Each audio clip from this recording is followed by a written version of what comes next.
Good afternoon. Very excited to do one more workshop this weekend for what's going to be an introduction to music theory for kids, for young people. If this is the first time that we're meeting, my name is Diego from the Hit Music Studio, and we are trying to share some content, help some people, especially get some information about what music theory is, and especially what can be a little bit of like what is a good beginning to understand a little bit more behind the scenes what happens in music. So if you guys register for this through our website, you should have gotten this on a PDF. So this is going to be a little bit of a reference to what we're going to be talking about. And for us, it's important, if you can, to try to probably print it. If you don't have it, we can send it to you probably after the workshop, and we're gonna also try to probably post this as a replay so you can also watch it on the replay as well. So I want to say that we're using a brand new system that is a little bit unfamiliar, so we're trying to make sure that there are hopefully no issues. Hopefully we can see your comments. If you are young, I think if you comment, we may see that on your probably parents' login or your parents' account. And one thing that we are not completely sure, I think if you don't have a YouTube account, you may not be able to post comments. And we're trying to use the comments for questions, so hopefully that works out. But for us, it's truly important to try to answer some questions, give you guys a little bit of information about what it would be like to talk about music theory. So let's pretty much jump into it. I think it's very important to start with intervals. So what is an interval? The interval in music is the distance between two notes. And one thing that we have in music is we have this thing called the equal temperament scale. So in a second, I'll go to the piano and give you guys a close-up of the piano so you can see a little bit on the keys. But for right now, one of the main things that we want to talk about is intervals, which are the distance between two notes. Think of them as a person that has a first name and a last name. So today we're going to try to get you guys a little bit of an idea what are 5 basic ones, and at the same time how to know what is that distance and what is the first name and what is the last name. So let me show you a little bit. I was going to use my iPad, which of course would have been a little bit more high tech, but I'm trying not to push too much my computer with the new system. So I'm just going to use a very old and tried method of having a little board here. And one of the things that we want to talk about is letter names at the beginning. So as you guys know, we are going to have in music the letters are from A to G. So we have A, B, C, D, E, F, G. Now, one of the basic things important to think about this, if you keep going that way, I bump into the same letters, or I go almost like around. So after G, I will have another A, another B. And in music, these are the options that we have. We have from A to G, we don't have Q, we don't have S. So that is the option. Now, the first name of an interval comes from literally the distance between two letterheads. So when you're talking about any type of notes, on the piano, on the guitar, or on sheet music, you want to look at the distance between two letters on, let's say, a paper. Now, the first distance, which we want to talk about, let's say A to B, that first distance is going to be a second. So it's almost, I like to tell my students, think of it as, A would be, let's say, first place. So this is second place, same as like the second. So the distance between an A and a B is called a second. Now, when we go into A and C, that will be called a third. And we can continue to keep going that way. For example, like if I do A to D, that will be a fourth. So forgive me, I don't have very good handwriting, but what's important here is that you get the idea that the beginning and the first name of an interval is always going to come by identifying what are the letters and what is the distance between the two letters. So for example, if we get you guys to go, okay, what is the distance between, let's say, an A and an F? We have to go second, third, fourth, fifth, and sixth. So that we're going to have a last name in a second, and I'll show you on the piano how does that operate. But it is very important that you start to know these distances. Among other things, a lot of building blocks in music have to do with intervals, including understanding chords and understanding major scales, which we're going to talk a little bit about that. So if your intervals are a little bit confusing, you have no idea what they are or how to figure them out, is going to be a little bit of a challenge in a good amount of other things, including especially being able to read music. So we want to try to touch base a little bit on this so we can get that idea first. Now, when we're talking about another thing that is very important with scales, and I'll try to draw here a very basic one. So when we're talking about a scale, another important somewhat of a rule is that in a scale, two letters cannot be the same, two notes on the scale cannot have the same letter. So we are not allowed in music, out of how music theory works, to have a scale that I'm going to call C, D, E, and another type of E. So we need different to the scale. And I think that's probably because it's easier to make it less confusing, because you don't want to have in a same scale an F and an F sharp. So those two will be called different things just to avoid, I guess, being confusing. So one of the next really important things is to talk about what we call in music a whole tone and a half tone. And this is where it's important to probably show you on the piano. So let me try to show you here first by drawing it. But one of the things that I really like to tell my students, and if you are a singer or if you're a guitar player, you play ukulele, it is very important to get to the point that you somewhat understand the piano. So the piano is considered the father of all instruments, among other things, because I think it's easier to understand a lot of things that have to do with music theory. But if you guys are young, when you go to college, it is likely that you're going to have to learn how to play piano regardless of your instrument. And there's a lot of reasons why. So one more time, drawing is not one of my skills, but what's important is this: when you're looking at intervals, one thing that you definitely want to look in a piano is at the inside of the piano, because we cannot leave steps out. The equal temperament scale, which is 12 different notes, you want to make sure that you're going on the back of the piano, because one thing that is interesting is that each one of these steps is the same size. So when we're measuring distances, we cannot go from the front because you'll leave some of these black notes behind. So when we're counting, and I'm going, let's say, from this, which is a C, going that way, I want to definitely go on the inside of the piano as 1, 2, 3, 4, and so on. Now, a very important concept in piano is the semitone. So what is a semitone? A semitone is the distance between two notes on the inside of the piano. So for example, between E and F, I would have a semitone because there's not a key between them. Now, between F and, let's say, G flat, I would also have a semitone because they're next to one another on the piano. Now, if I take, let's say, G and A, which one more time, we'll do it in a close-up in a second, G and A do have a black note between them. So that is very, very important to make sure that you are not confused about those distances. And we have two important ideas and two important concepts about this, which I want to show you on a close-up. So let's see if I can change into this, and let me go ahead and take that counter off.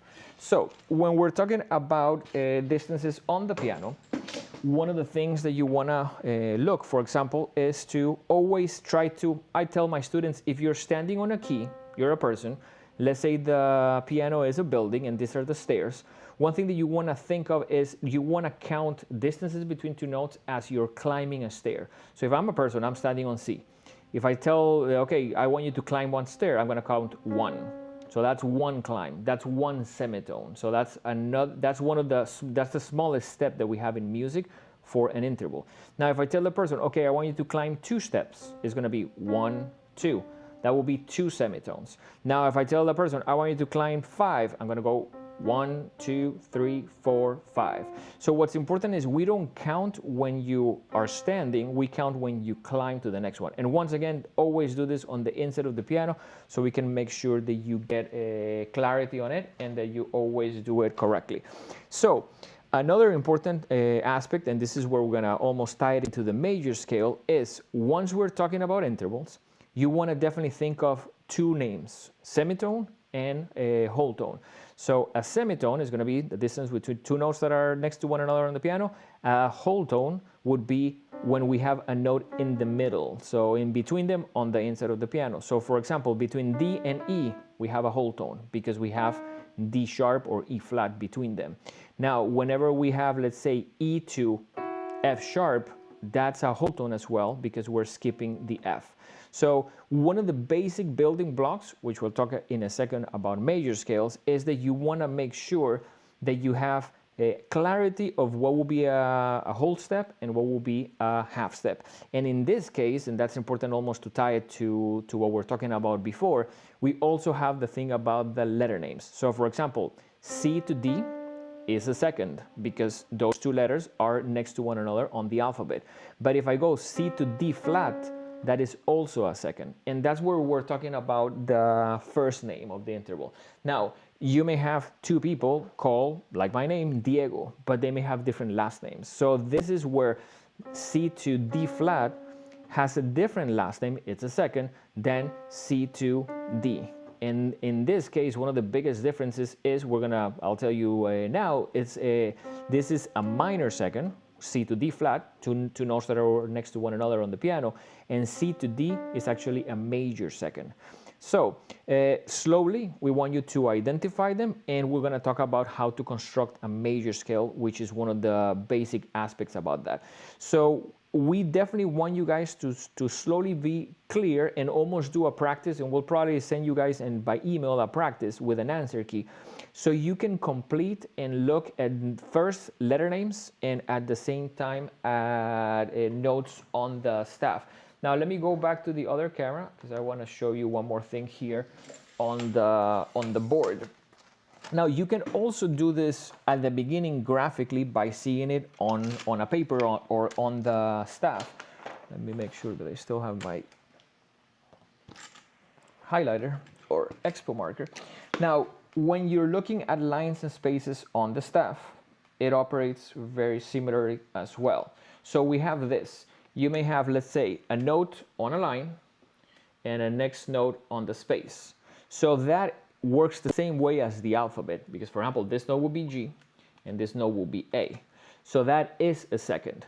Now, a second graphically, because this also ties into how we read music and how can we get better at reading music, you want to make sure that when you see those two notes graphically, let's say line to space or space to line, you also understand that that's a second. Now there are two types of seconds, and for most intervals you're going to have two different last names, which we'll cover a couple of them in 1 second.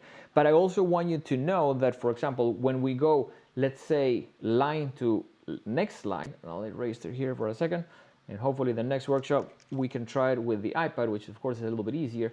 Now when we go, let's say line to line, in this case we have G to B, and that will be a third. So we want you to not only identify the intervals by looking at the paper, by knowing two letters, but it's at the same time being able to recognize them by ear and being able to know certain songs that start to, okay, the beginning of this song sounds like this interval. So building blocks for music, definitely important to understand intervals, and we definitely want you guys to be clear about them.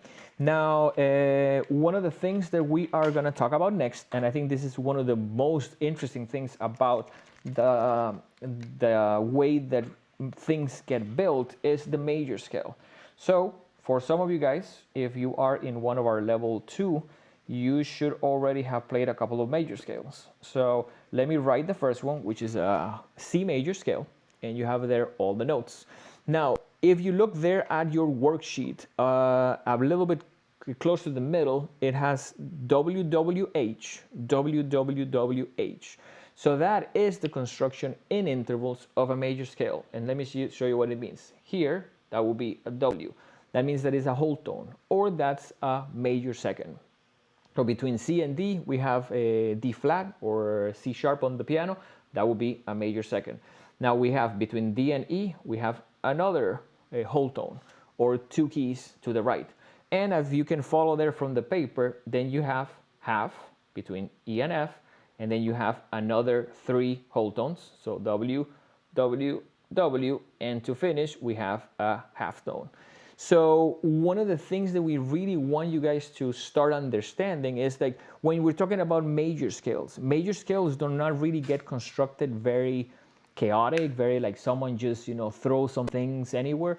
No, it has to do with the division of the notes, and it almost has a symmetric way of being constructed in intervals.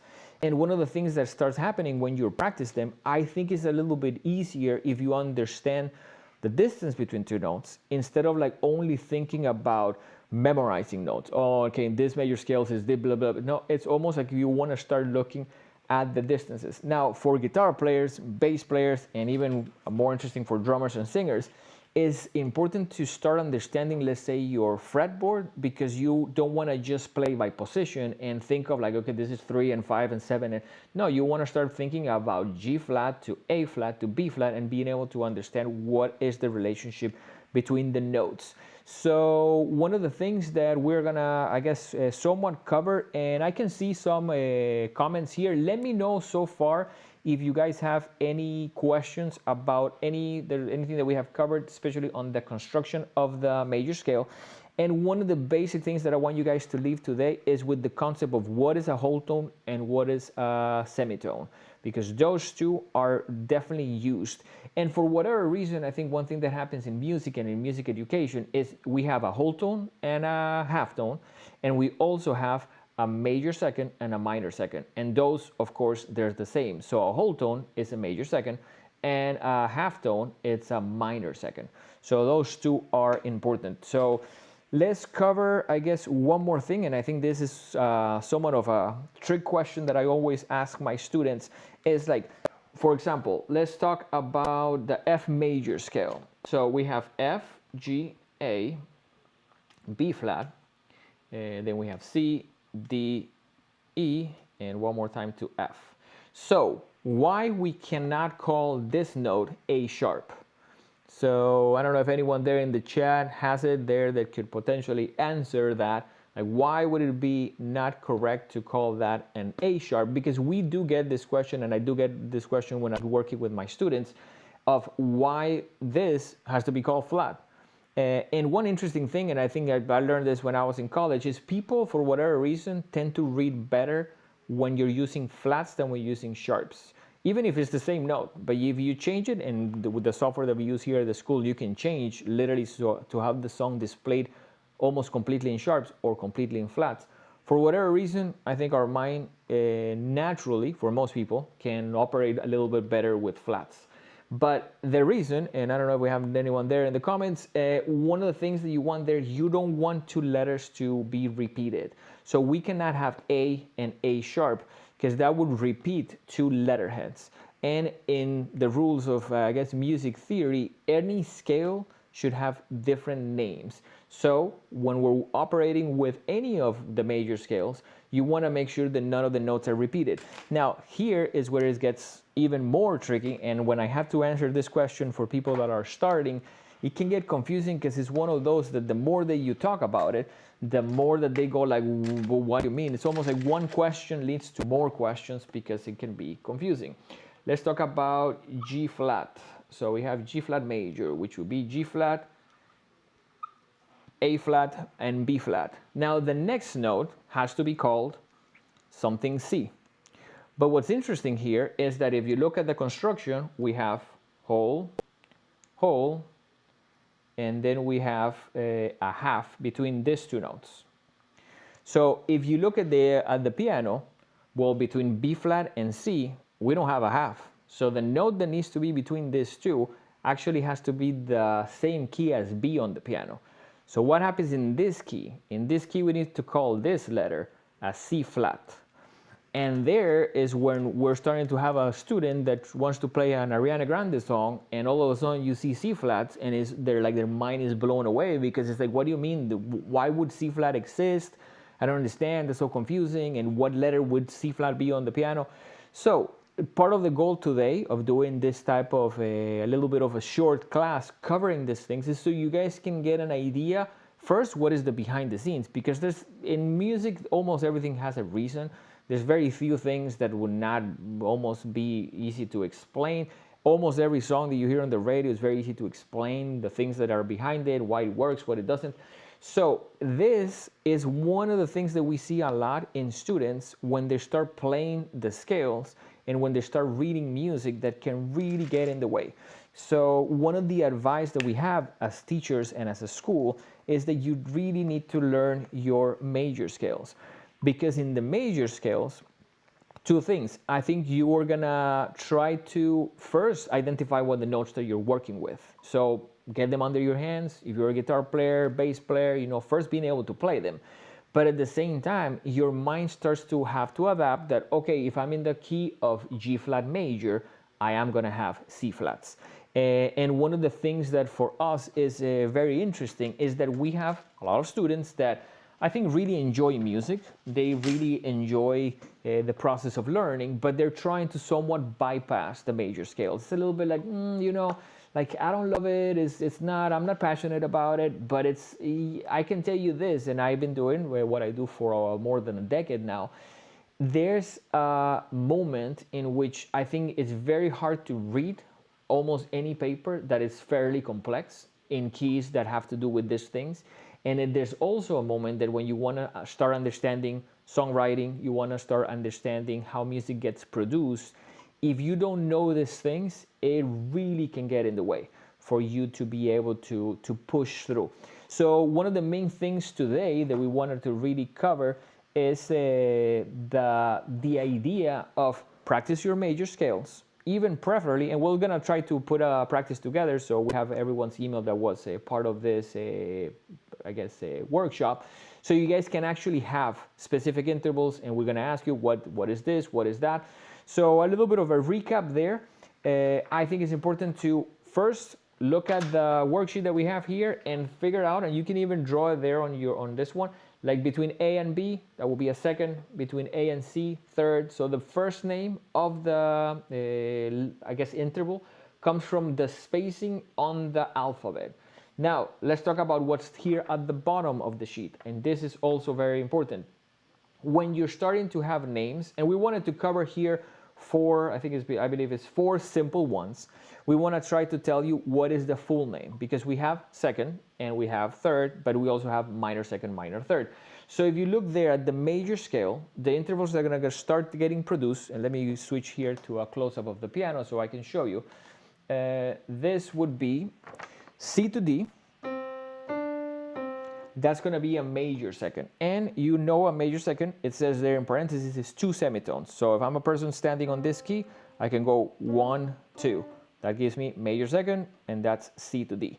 Now, when we have C to E, that interval is a third because of the thing of the alphabet, but at the same time, it has 4 semitones. So 4 semitones would always give you a major third.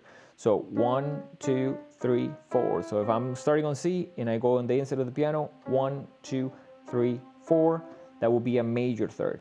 Now the next one, and we're talking again, starting from understanding what are the first intervals of a major scale, you have a perfect fourth. Someone came up with a name. I think perfect has to do with the frequencies and with how the interval tends to sound very stable. So a perfect fourth would be C to F. And that's always going to be 5 semitones, so 1, 2, 3, 4, 5. And then we have the last one, which would be a perfect fifth. So you're gonna be doing there C to G. And once again, if you look at the inside of the piano, we're counting seven semitones. 1, 2, 3, 4, 5, 6, 7. So the goal today, among other things, is to give you guys a basic introduction to how is a major scale constructed. I would almost encourage you guys to start on a note from your guitar, from your piano, and start constructing the major scale based on the notes. Try to give them properly their names. So their names, of course, have to be different. We cannot repeat names. And at the same time, you can try to start to get familiar with what are those first notes of the major scale. Now, what's interesting is this pattern of the whole, whole, half, whole, half would repeat 12 times on a piano. Now, some of them are substantially harder than others. For us piano players, it's easier to play in C major. Everything is white. You have no accidentals on sheet music. You don't have sharps or flats. But people like Ariana Grande chooses a lot of songs that have a lot of black notes. So as a musician, we want to encourage you to almost broaden your ability to play in different keys. Because one thing that happens is and when you work with people that are famous, you have no way of getting, of being able to tell them, oh, okay, I want this, I want that. is literally going to be part of their choosing. So important to get familiar with that. So we have a couple more minutes just to check, see if anyone has any questions. Any questions there? I would like to take some questions from the chat. I see a comment that maybe someone's video stopped. I truly hope that the video is going through. We're using a new system. If you guys came in a couple of minutes after the start, so hopefully all the technology is working well. But once again, I think it's very, very important to think of this. I like to, when I practice, to almost have 3 different areas of my practice. Songs can be cool, can be fun. I think music theory and technique are 2 other areas that are important to always be developed. So it's very important for you guys to truly develop these abilities and pay attention to them, because you don't want to get to the point that you're a little bit older and all of a sudden you are not necessarily covering these things, and almost when you get to college, it's almost too late. Not to learn them, but it's too late to try to learn them in 6 months, in 3 months. This is something that you want to pay attention when you are learning, especially if you're young, and we definitely want to try to keep you guys engaged. So I think I don't see any questions. I see a couple comments about the video being laggy, which we do apologize. Hopefully it's pushing through, and definitely we'll see you on the next one. Thanks again for being a part of this. If you want more information, or if you were a guest to this video, definitely check us at thehitmusicstudio.com. We'll see you guys on the next one. Print this, and we're gonna create a short practice to send you guys so you can fill it out, and with an answer key, so you guys can get some practice on this subject. We'll see you guys on the next one. Thank you for watching. Take care.